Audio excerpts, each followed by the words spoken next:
नमस्कार, स्वागत है आपका मनी गुरु में और आपके साथ मैं हूं स्मिता विशाल। अब समय आ गया है कि अगर आपने अब तक अपने टैक्स को लेकर प्लानिंग नहीं की है तो जल्दी करें, क्योंकि लगभग 1 महीने से भी कम का समय है आपके पास, जिसमें आप स्मार्ट टैक्स सेविंग इन्वेस्टमेंट जो है वो करके अपना टैक्स काफी हद तक बचा सकते हैं।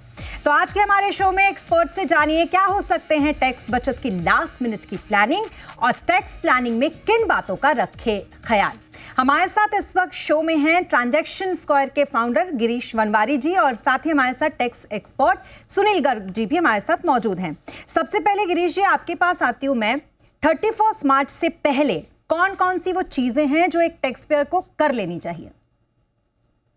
आई थिंक सबसे पहली चीज है 31 मार्च से पहले जो आपकी एडवांस टैक्स इंस्टॉलमेंट है जो ड्यू होती है 15 मार्च को, वो बराबर से भरनी है। हर आदमी अगर वो एम्प्लॉयमेंट में होता है डिक्लेरेशन देता है अपनी कंपनियों को कि वो क्या क्या छूट करेगा। जो ओल्ड रिजीम है उस पर बहुत ही छूट होती है, जैसे एटीसी डिडक्शन, पीपीएफ में पैसा डालना, एलआईसी में पैसा डालना, मेडी क्लेम, मेडिकल एक्सपेंसेस, जो भी आपने कमिट किया है अपने एम्प्लॉयर को कि आप वो छूट लेंगे, वो सब इन्वेस्टमेंट्स ख़त्म करनी है 31 मार्च से पहले। नहीं तो बेकार में टैक्स लायबिलिटी खड़ी हो जाएगी। तो जो भी आपने कमिटमेंट दी है, जो भी आपने डिक्लेरेशंस दिया है, उसका आपको बिल्कुल एकदम ही कंप्लायंस करना है। At the same time advance tax की किस्तें बराबर से जमा करनी है। बहुत ही संभाल के करना है ये सब, क्योंकि ये आपकी इनकम नहीं है। बहुत लोग हमारे जैसे जिनके बच्चे छोटे हैं उनकी भी क्लबिंग इनकम होती है। आपने अगर गिफ्ट दिया है अपनी वाइफ को, उसकी भी क्लबिंग इनकम होती है। तो आपकी इनकम क्या है वो भी बराबर से एस्टिमेट करनी है, ताकि आप एडवांस टैक्स बराबर जमा कर पाए सब सब तरफों से। जी, तो कुछ ये प्लानिंग है जो आपको 31 मार्च से पहले कर लेनी है और ये बहुत ज़रूरी भी होती है। अब सुनील जी, आपके पास आती हूँ मैं, क्योंकि ज़्यादातर टैक्स पेयर्स जो होंगे उनके मन में इस बार ये सवाल होगा कि हम कौन सी रिजीम को ऑप्ट करें। हो सकता है जिनके पास अभी तक ओल्ड टैक्स रिजीम हो वो चाह रहे हों कि न्यू टैक्स रिजीम में चले जाएं, क्योंकि बहुत ही ज़्यादा अट्रैक्शन बढ़ गया है बजट के बाद से। जिस तरीके का गवर्नमेंट ने इसको अट्रैक्टिव बनाया उसके बाद इस रिजीम को लेकर एक व्यक्ति अगर वो रिजीम को लेकर थोड़ा कंफ्यूज है तो उसको किन बातों का ख्याल रखना चाहिए? देखिए, सबसे पहले तो ये ख्याल रखना चाहिए कि जो माननीय वित्त मंत्री जी ने 1 फरवरी 2025 को बजट पेश करते वक्त 12 लाख की स्कीम दी है, वो फाइनेंशियल ईयर 24-25 के लिए नहीं है। वो फाइनेंशियल ईयर 25-26 के लिए है। इसका मतलब ये हुआ कि जो रिटर्न अब आप फाइल करेंगे 31 जुलाई 2025 को, उसमें जो स्लैब होगा, नए रिजीम में 7 लाख तक कोई टैक्स नहीं है। बेसिक स्लैब 3 लाख रुपए का है। 87A की रिबेट मिलाकर 7 लाख रुपए होता है। पुराने रिजीम में 2.5 लाख का स्लैब है और 87A की रिबेट मिलाकर 5 लाख होता है। और विशेषकर जो सैलरीड एम्प्लॉइज हैं, जैसे माननीय वित्त मंत्री जी ने कहा था कि 72% लोग नए रिजीम में चले गए हैं, 28% पुराने रिजीम में हैं। तो मुझे लगता है कि अभी भी कुछ लोग पुराने रिजीम में रहना चाहेंगे, और विशेषकर वो सुविधा जिनके पास हाउसिंग लोन भी चल रहा है, जिनके पास एटीसी, सीसीडी में 2 लाख की छूट पूरी क्लेम कर रहे हैं, प्लस हेल्थ इंश्योरेंस जिन्होंने ले रखा है, या जिनके पास एचआरए भी है। मतलब कई बार ऐसा भी होता है कि क्योंकि 2 सेल्फ ऑक्यूपाइड प्रॉपर्टी आप रख सकते हैं, तो एक एचआरए में आप रह रहे हैं और दूसरा आपकी सेल्फ ऑक्यूपाइड प्रॉपर्टी है। तो ऐसे केस में आप अभी भी ओल्ड रिजीम में फायदेमंद हैं। जो ब्रेक इवन पॉइंट आता है वो लगभग 3,75,000 रुपए पर आता है। मैं फिर दोबारा बता देता हूँ अपने दर्शकों को, हम बात कर रहे हैं वित्त वर्ष 24-25 के लिए। मैं 25-26 के लिए बात नहीं कर रहा हूँ अभी, उसका टाइम नहीं आया है। तो सबसे पहले तो विशेषकर जो वेतनभोगी कर्मचारी हैं, सैलरीड एम्प्लॉइज, उनको ये देख लेना चाहिए कि मुझे नए रिजीम में जाना है या पुराने रिजीम में रहना है। अगर आपको पुराने रिजीम में फायदा है, तो जैसा आपने बताया मेरे को पैनलिस्ट ने, जितनी आपकी इन्वेस्टमेंट आपने की है या आपने जो पहले लिख के दिया था अपने एम्प्लॉयर को, उनके प्रूफ 31 मार्च से पहले पहले जरूर जमा करवा दें, वरना आपका एम्प्लॉयर आपको नए रिजीम के हिसाब से आपका टैक्स काट लेगा। एक बात तो ये। और दूसरी बात जो बड़ी महत्वपूर्ण है, जो लोग भूल जाते हैं, 31 मार्च से पहले आप अपनी एनुअल इंफॉर्मेशन स्टेटमेंट को चेक कर लीजिए, एआईएस, और देख लीजिए कि आपकी जो आपकी डिक्लेयर्ड इनकम है, इसके अलावा तो कोई इनकम उसमें रिफ्लेक्ट नहीं हो रही है। बिल्कुल। अगर बाई चांस कोई ऐसी इनकम रिफ्लेक्ट हो रही है जो आपसे बिलोंग नहीं करती है, कई बार गलती से आ जाती है, तो कृपया करके आप उसमें अपना प्रोटेस्ट, उसमें आजकल आ गया है, रेस्पॉन्स का आ गया है कि this information belongs to me और does not belong to me, और partly true partly not belong to me. तो उसमें आपको रेस्पॉन्स करना बड़ा जरूरी है, वरना क्या होगा, मिसमैच का नोटिस आपको आना शर्तिया है। तो ये दो बिल्कुल। काम आपको जरूर करने हैं। बिल्कुल, तो एनुअल इन्फॉर्मेशन स्टेटमेंट ये बहुत ही ज़्यादा ज़रूरी है। दोनों गेस्टों ने अभी बताया AIS, इसका डिक्लेरेशन आपको देना होगा। गिरीश जी, क्योंकि न्यू टैक्स रिजीम तो अट्रैक्टिव हुआ ही है, 12 लाख तक का एग्जाम्पशन, और अगर आप सैलरीड है तो 12,75 तक का आपको एग्जाम्पशन इसमें मिलता है। और जैसा कि बता रहे थे सुनील जी कि बहुत सारे ऐसे लोग होंगे जिनकी जो टैक्स लायबिलिटी अगर ज़्यादा होगी तो वो नहीं जाना चाहेंगे इस रिजीम की तरफ। लेकिन अगर हम इस रिजीम को देखें तो 12 और 12,75 के अलावा इसमें और कौन कौन से फायदे आपको दिखते हैं? सबसे बड़ा फायदा है न्यू रेजिम में स्टैंडर्ड डिडक्शन जो 75,000 रुपीज है, और दूसरा फायदा है लोअर टैक्स रेट्स। जैसे सरचार्ज भी बहुत कम है, 42 का पीक सरचार्ज नहीं लगता है, 39% लगता है। और जैसे जैसे इनकम बढ़ते जाती है न्यू रेजिम ज़्यादा अट्रैक्टिव होते जाती है। तो मुझसे लोग पूछते रहते हैं कि मेरी इनकम 15 लाख है, मैं क्या करूं। ऐसा स्ट्रेट आंसर नहीं है इसका, क्योंकि ओल्ड रेजिम में अभी भी HRA मिलता है, ओल्ड रेजिम में ATC डिडक्शन मिलता है, ATCCD, काफ़ी काफ़ी डिडक्शंस है, हाउसिंग लोन इंटरेस्ट और LTA। तो deductions are there under under the old regime. तो ब्रेक इवन पॉइंट जो मैंने समझा है, अगर जिसकी इनकम 20 लाख से ज़्यादा है, और 20 लाख से ज़्यादा होने के बाद नई रेजिम ज़्यादा से ज़्यादा अट्रैक्टिव होने लगती है। सो आप 12,75 का नंबर नहीं देखिए, आप अपना डिडक्शन देखिए, कंपेयर कीजिए हर डिडक्शन के साथ जो ओल्ड रेजिम में मिलता है, न्यू रेजिम में क्या टैक्सेशन आती है। बाय एंड लार्ज जिसकी भी आमदनी 20-21 लाख से ज्यादा होएगी, उसके लिए नया रेजीम ज्यादा बेटर लगता है बाय एंड लार्ज। तो really case by case comparison करना चाहिए। और याद रखना चाहिए, ये जो रिबेट है ओल्ड ओल्ड रेजीम और अभी न्यू रेजीम में 60,000 रुपए का, वो कैपिटल गेन्स टैक्स पे नहीं लगता है। तो हर आदमी को अपना एस्टिमेट करना चाहिए इनकम नेक्स्ट ईयर के लिए, चूज करना चाहिए उसके इन्वेस्टमेंट प्लान के हिसाब से, ओल्ड रिजीम बेटर है कि नया रिजीम बेटर है। 20-25 लाख के हिसाब से डायरेक्शन में नए रिजीम में जाएगा, और default regime is the new regime, वो भी ध्यान में रखना चाहिए। बिल्कुल बिल्कुल। और मुझे लगता है बहुत सारे लोगों के ध्यान में ये चीज़ें होती हैं, लेकिन हाँ, ओल्ड टैक्स रिजीम में क्योंकि बहुत सारे डिडक्शंस होते हैं और बहुत तरीके होते हैं जिससे कि हम टैक्स में राहत ले सकते हैं सुनील जी, इसलिए मैं आपसे जानना चाहूँगी ओल्ड टैक्स रिजीम के तहत कहाँ कहाँ हम राहत ले सकते हैं, और कौन सी इससे क्विकली राहत है जो हमें अभी मिल सकती है, यानी कि अगर अभी तक किसी ने इसकी प्लानिंग नहीं की है तो 31 मार्च से पहले वहाँ निवेश कर सकता है। देखिए, जैसे मैंने बताया था कि पहली बात तो अभी जो रिजीम है वो 24-25 फाइनेंशियल ईयर के लिए 12 लाख की नहीं है, 7 लाख वाली है नई रिजीम में भी। दूसरी बात, आपको ओल्ड टैक्स रिजीम में बहुत सारे बेनिफिट मिलते हैं। ATC में 1.5 लाख की छूट है, 50,000 रुपए की ATCCD में है तो 2 लाख रुपए तो ये हो गया। 2 लाख रुपए की हाउसिंग लोन की छूट है, 4 लाख रुपए हो गया। मेडिक्लेम की छूट है 25,000 रुपए की अपने मेडिक्लेम के लिए, और पेरेंट्स की सेवा कर रहे हैं आप, आपके साथ हैं, 50,000 रुपए के उनके मेडिकल खर्चों की छूट मिलती है। जरूरी है कि उनका मेडिकल इंश्योरेंस हो, इस बात को भी ध्यान रखना है कि आपके सीनियर सिटीजन पेरेंट्स हैं तो 50,000 रुपीज आप एक्सपेंडिचर की छूट क्लेम कर सकते हैं। 4,75,000 रुपए हो गया। ATTT-B, ATTT-A में से छूट मिलती है 10,000 रुपए की, अगर आपको सेविंग अकाउंट से ब्याज है 4,85,000 रुपए हो गया। इसके अलावा HRA की छूट मिलती है, जिन एम्प्लॉयज को बहुत सारा HRA मिलता है तो वो क्वांटिफाई होती है, आप कितना रेंट पे करते हैं उसके हिसाब से। कुछ स्पेशल छूट है दिव्यांगों के लिए, मान लो कोई आपका दिव्यांग बच्चा है या दिव्यांग कोई डिपेंडेंट है आपके ऊपर, तो आप 1 लाख रुपए तक की छूट क्लेम कर सकते हैं।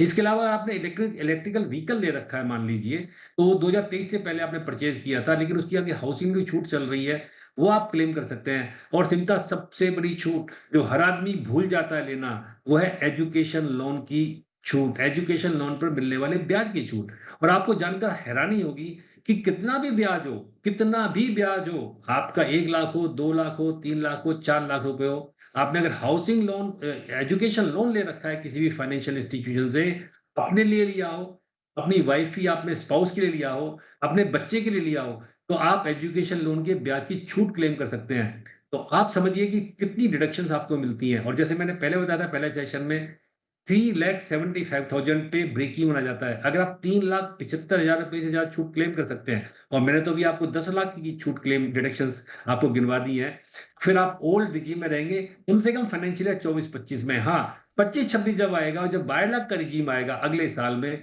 तो मुझे लगता है कि फिर ये ओल्ड टैक्स रिजीम अट्रैक्टिव नहीं रहेगी। बहुत कम लोगों के 2-4% लोगों के लिए रहेगी, और फिर आपको कैलकुलेशन करनी पड़ेगी। एक बात तो मैं बता देता हूं अपने दर्शकों को कि सरकार ने एक फायदा दिया है, वेतन भोगी कर्मचारी सैलरीड एम्प्लॉय के लिए एक आपको छूट दी है। आप हर साल कैलकुलेट कर लीजिए मुझे ओल्ड रिजीम में फायदा है या नए रिजीम में फायदा है। आप स्विच ऑफ कर सकते हैं। बिल्कुल। बिजनेसमैन को या आपकी अगर बिजनेस इनकम है तो आपको स्विचिंग का बेनिफिट नहीं है, वरना आपको बेनिफिट हर साल मिलता है। बिल्कुल, और ये बहुत अच्छा एक एडवांटेज भी अगर आप देखेंगे तो, क्योंकि आप अपने हिसाब से, अगर आपको लगता है कि आपको ज़्यादा अट्रैक्टिव लग रहा है ओल्ड टैक्स रिजीम, तो आप उसमें न्यू टैक्स रिजीम, तो आप उसमें चले जाइए। अगर वहां जाने के बाद आपको लगता है कि जो अब तक डिडक्शंस मुझे मिलते थे वो तो यहाँ पर नहीं मिल रहे, मेरा लॉस हो रहा है, तो आप वापस से आ सकते हैं अपने ओल्ड रिजीम में। आपके पास आती हूँ मैं गिरीश जी, क्योंकि अभी तक हम ये बात कर रहे हैं कि एडवांटेजेस क्या क्या हैं, कौन से रिजीम को चुने तो उसके बाद डिडक्शंस के कहाँ कहाँ फायदे होंगे। लेकिन एक बात जो टैक्स प्लानिंग करते हुए किसी भी टैक्स पेयर को ध्यान रखनी चाहिए कि उसे क्या नहीं करना है। गिरीश जी बताएं जरा, क्या नहीं करना भी जरूरी है? मुझे लग रहा है जैसे टैक्स सिस्टम अभी निकल रहा है, जैसे एआई इंटीग्रेशन हो रहा है, जैसे डेटा इतनी जल्दी अवेलेबल हो रही है, आप अगर अपने एआईएस देखेंगे आप भी सरप्राइज हो जाएंगे भाई कितनी डेटा अपने ऊपर है। आपने क्या क्रेडिट कार्ड खर्चे किए, आपने क्या क्या बड़े बड़े एक्सपेंसेस किए हैं, सब उसमें आता है। कभी कभी मुझे भी याद नहीं रहता मैं क्या किया है, पर एआईएस सब कुछ बता देता है। ये बैकग्राउंड है। तो अगर आप देखेंगे क्या क्या क्या चालू हुआ, एचआरए के ऊपर अटैक हुआ, फिर उसके बाद आप देखेंगे डोनेशंस के ऊपर अटैक हुआ, भाई ईटीजी की डोनेशन जेन्यून है कि नहीं है, एचआरए जेन्यून है कि नहीं है। अभी आप देखेंगे न्यूज़पेपर पढ़ रहे हैं, आप खर्चे के ऊपर देख रहे हैं, भाई आपकी आमदनी इतनी है पर आपने कुछ विड्रॉ नहीं किया है बैंक से, कहाँ कहाँ से आप पैसे दे रहे हैं, किसको किसको पैसे दे रहे हैं, आपका साल का खर्चा कितना है, आपका डॉक्टर का बिल कितना है, आपके नौकर के बिल कितने हैं, सब सब डेटा आज बहुत ही रेडीमेड एआई से आ रही है। तो बहुत ही एआई इंटीग्रेटेड सिस्टम है।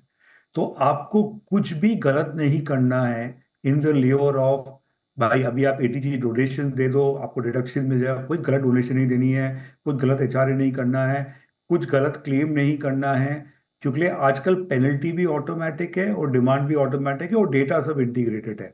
तो क्या नहीं करना है, क्यूट नहीं बनना है, बाकी लोग का सुन सुन के नहीं करना है, गलत नहीं करना है, अच्छा कंप्लायंस करना है। और सबसे इम्पॉर्टेंट पार्ट जो लोग भूल जाते हैं वो इंटरनेशनल असेट्स में है। बहुत लोग ने अभी ये $250,000 स्कीम्स में पैसे बाहर भेजे हैं, बहुत ही इंटरनेशनल असेट्स क्रिएट करे हैं, कहाँ वहाँ इनकम जमा होती है, वो भी इनकम बराबर से डिस्क्लोज करनी है, वो भी इनकम बराबर से टैक्स पे उन पे भरना है, क्रेडिट क्लेम करना है, सब कुछ बराबर ध्यान में रखना है। तो एक तो टैक्स भरना हो गया जो आपको एकदम ही सही तरीके से करना है, जो भी डिस्क्लोजर्स देने हैं आपको प्रॉपर्टीज के बारे में, बैंक अकाउंट्स के बारे में, इंटरनेशनल असेट्स के बारे में, उसको बराबर बराबर से समेटे, ताकि जब भी आप रिटर्न भरना चाहें तो सब इजी हो जाएगा आपके लिए। बिल्कुल, तो ये बहुत ही ऐसी चीज़ है माइन्यूटली जिस पे ध्यान दिया जाता है, आपको लगे ना लगे लेकिन आपके हर ट्रांजैक्शंस पर नज़र रहती है। और इस वजह से ज़रूरी है कि सिर्फ टैक्स डिक्लेरेशन जब आप करते हैं तो इनकम के अलावा अगर कोई अदर सोर्सेज हैं आपके इनकम के तो उसको भी आप डिक्लेयर कीजिए, नहीं तो कहीं ना कहीं वो पकड़ में आ ही जाएगी। अब अदर इनकम की अगर बात कर रहे हैं तो सुनील जी, कई बार ऐसा हम देखते हैं कि म्यूचुअल फंड्स में अगर आप इन्वेस्टमेंट कर रहे हैं या आप अगर स्टॉक्स में इन्वेस्टमेंट कर रहे हैं तो वहां से भी आपको मुनाफा होता है। कई बार सैलरीड लोग भी ये करते हैं कि वो नौकरी भी कर रहे हैं, साथ में वो स्टॉक्स में भी इन्वेस्टमेंट कर रहे हैं और वहां से भी उनको प्रॉफिट हो रहा है, वो एक तरीके से इनकम जनरेट कर रहे हैं। इसका टैक्सेशन कैसे होता है सुनील जी? देखिए, जब अभी गिरीश जी जो बात कही है कि अभी कंसेप्ट मैचिंग का भी आ गया है कि आपकी इनकम जितनी है उसमें एक्सपेंडिचर और इन्वेस्टमेंट जो आपने किया उसको भी मैच करना बड़ा जरूरी है। और जहां आपने जो दूसरा मुद्दा इसके बाद ले उठाया लूंगी। कि जो पैसिव इनकम है, पैसिव इनकम मतलब है कि आपने मान लीजिए कोई डिविडेंड से इनकम आ गई है, आपको कोई ब्याज से इनकम आ गई है। और विशेषकर मैंने देखा सैलरीड एम्प्लॉय के केस में क्या होता है, मान लीजिए आपने नौकरी शिफ्ट की, आपने किसी एम्प्लॉयर को शिफ्ट किया, आपने ए को छोड़ के बी को ज्वाइन कर लिया, तो आपकी ड्यूटी बनती है कि आप अपने पुराने एम्प्लॉयर का फॉर्म 16 उसको जमा करवाएं अपने नए एम्प्लॉयर को। लोग नहीं करवाते हैं। अब होता क्या है कि बेसिक एग्जम्पशन की जो छूट है वो पुराने एम्प्लॉयर ने भी दे दी और नए एम्प्लॉयर ने भी दे दी, तो आपकी जो टैक्स की लायबिलिटी है वो कम कैलकुलेट होती है। मान लीजिए आपको 7 लाख वहां मिलते थे, 7 लाख वहां मिलते थे, तो नए एम्प्लॉयर ने भी कोई टैक्स नहीं काटा और पुराने ने भी नहीं काटा, जबकि 14 लाख रुपए में तो टैक्स बनता है। तो ऐसे केस में एडवांस टैक्स की लायबिलिटी भी आ जाती है, उसपे ब्याज भी लगना शुरू हो जाता है। लोग ये गलतियां करते हैं, विशेषकर सैलरीड एम्प्लॉय बहुत गलतियां करते हैं। दूसरा, आपको जो फॉर्म का चुनाव करना है, आईटीआर 1 भरना है, 2 भरना है और 3 भरना है, इसमें बहुत गलतियां करती हैं, क्योंकि बहुत सारे लोग आजकल एफ&ओ में काम करते हैं, और आपको पता होगा एफ&ओ से जो इनकम होती है वो बिजनेस इनकम होती है। आप म्यूचुअल फंड की सेल परचेज करते हैं, आप भूल जाते हैं कि मेरे को प्रॉफिट हुआ कि लॉस हुआ, आप इनकम नहीं दिखाते और अपना आईटीआर 1 भरना शुरू कर देते हैं, क्योंकि आप सैलरीड एम्प्लॉय हैं, जो कि नहीं है अलाउड। आपको अगर म्यूचुअल फंड से कोई कैपिटल गेन से इनकम है, तो आपको आईटीआर 2 फॉर्म ही भरना पड़ेगा। एफ&ओ से है तो आईटीआर 3 भरना पड़ेगा। इन बातों का आपको ध्यान रखना है, यानी matching concept number 1, AIS number 2, सही फॉर्म का चुनाव नंबर 3, और जो अभी गिरीश जी ने कहा था बड़ी इंपॉर्टेंट बात, आजकल बहुत लोग रेमिटेंसेस करते हैं।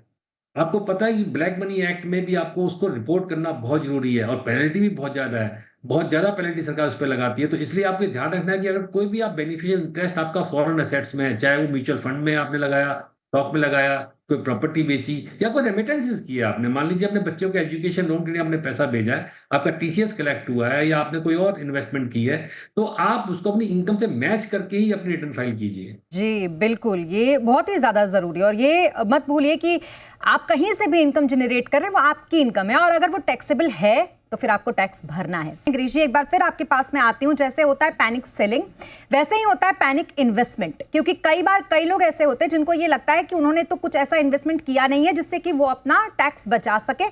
ऐसे में कई लोगों का हमने जो देखा है वो इंश्योरेंस लेने लगते हैं कि इसको लेने से भी वो टैक्स बचा लेंगे।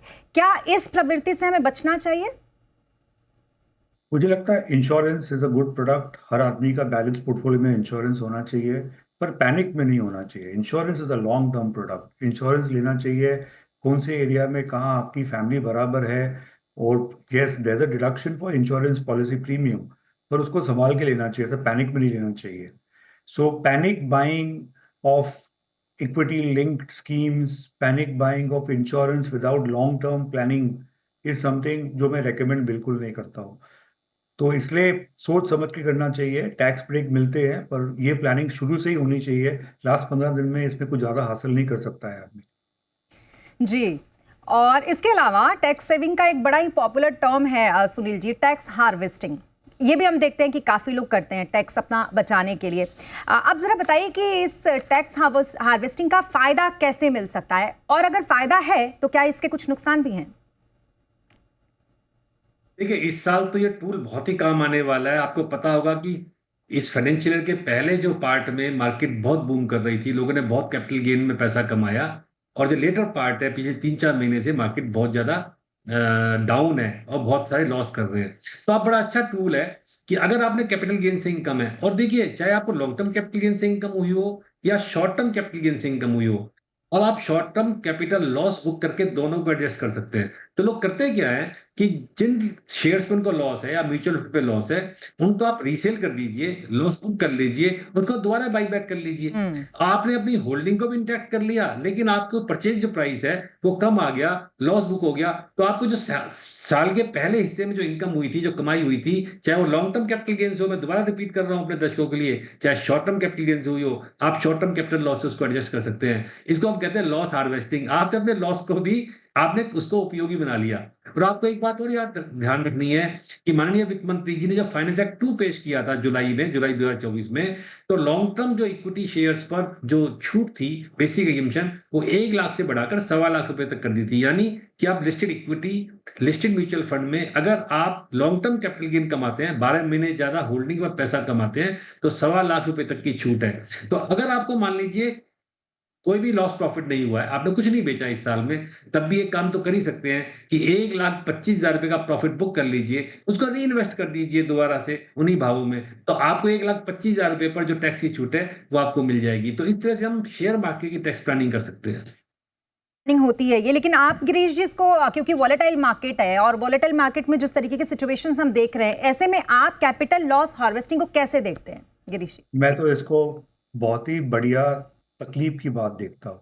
क्यों, बताता हूँ मैं आपको। क्या क्या लोग कर सकते हैं, जो लोग कर रहे हैं। सपोज मैंने अपने शेयर्स मैंने फादर को बेच दिए और लॉस बुक किया। सपोज मैंने शेयर्स मार्केट में बेच दिए, नेक्स्ट डे खरीद लिया।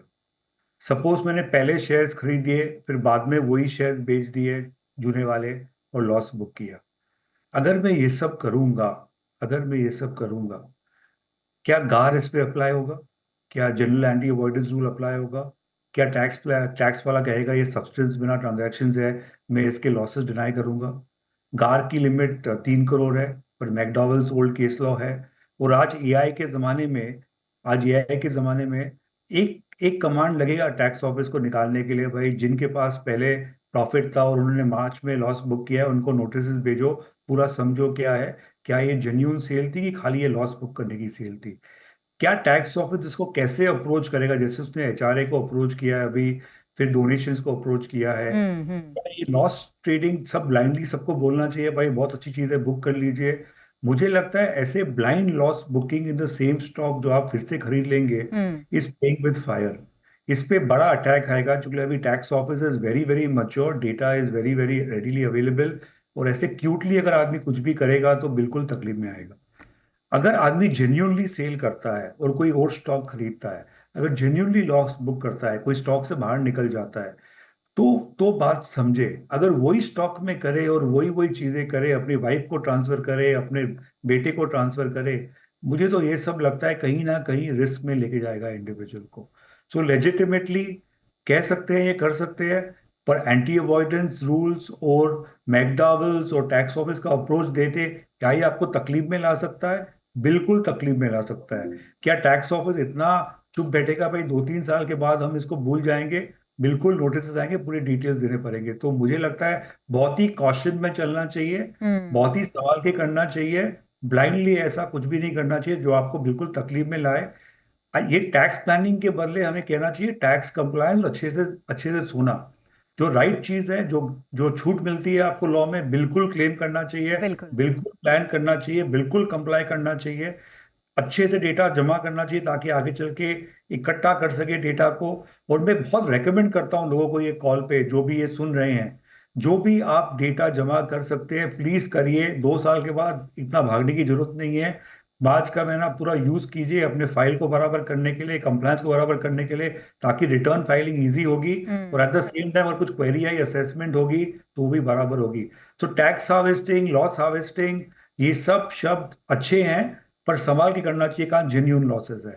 ऐसे बिल्कुल। ऊपर नीचे करेंगे तो बिल्कुल सीधा स्क्रूटिनी में जाएंगे। बहुत ही जेन्युइन पॉइंट आपने यहाँ पर उठाया, क्योंकि ये बात आपने बिल्कुल सही कही कि कुछ चीज़ें बड़ा अट्रैक्ट करती हैं लेकिन उसके बहुत सारे डिसएडवांटेजेस भी होते हैं और उसको ध्यान में रखना बहुत ज़्यादा ज़रूरी होता है। एक आखिरी सवाल है मेरा आपसे सुनील जी, एडवांस टैक्स को लेकर। एडवांस टैक्स जो होता है, शो की शुरुआत में भी हमने इस पर बात की, वो किन के लिए होता है और किस तरीके से इसको करना चाहिए? देखिए, एडवांस टैक्स से पहले जो सर ने बात की है गिरीश जी ने, मैं उसमें थोड़ा सा ऐड करना चाहूंगा कि अगर आप ऑफ द लाइन ट्रेडिंग कर रहे हैं, ऑफ मार्केट कर रहे हैं, ऑफ कोर्स आपको, अगर आप टैक्स अवॉइड कर रहे हैं, देखिए टैक्स प्लानिंग, टैक्स अवॉइडेंस और टैक्स इवेजन, ये 3 टर्म्स हैं। अगर आप टैक्स प्लान कर रहे हैं, आप लिस्टेड मार्केट में शेयर्स को सेल परचेज कर रहे हैं और लॉस बुक कर रहे हैं, तो there is no harm. Of course अगर आप सब प्लानिंग करके आप ऑफ द मार्केट कर रहे हैं तो there may be a cautious call from the income tax department. जहां तक एडवांस टैक्स की बात है, आपको पता होगा 4 इंस्टॉलमेंट में एडवांस टैक्स जमा करवाना होता है। किसी भी एसएससी को जिसकी 10,000 रुपए ज्यादा टैक्स लाइबिलिटी है, उसको एडवांस टैक्स जमा करवाना होता है। और डेट्स हैं 15 जून, 15 सितंबर, 15 दिसंबर और 15 मार्च। अगर आपने सीनियर सिटीजन को छूट दी है, अगर सीनियर सिटीजन के पास में कोई बिजनेस प्रॉफिट नहीं है, तो फिर वो एक इंस्टॉलमेंट में ही जमा करवा, एडवांस टैक्स की उनको लाइबिलिटी नहीं है। और आप छोटे व्यापारी हैं तो आपको 44 एडीए में आप रिटर्न फाइल कर रहे हैं, तो आप एक ही किस्त 15 मार्च की जमा करवाएंगे।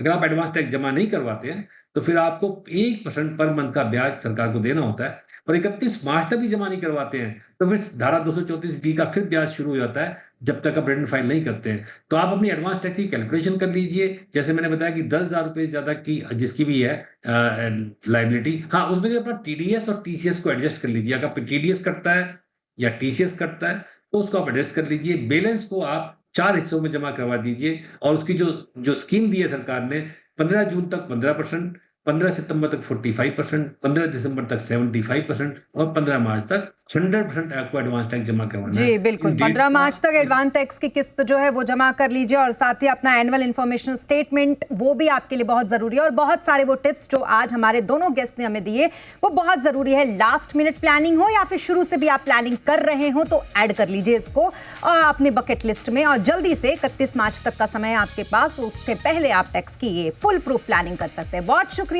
आप दोनों ही लोगों का हमारे साथ इस शो पर जुड़ने के लिए और इस महत्वपूर्ण चर्चा में हिस्सा लेने के लिए बहुत शुक्रिया। तो टैक्स प्लानिंग की ये स्मार्ट टिप्स जो आएंगे आपके काम, और इसी के साथ मनी गुरु में अभी के लिए बस इतना ही। आप बने रहें जी बिजनेस के साथ। नमस्कार।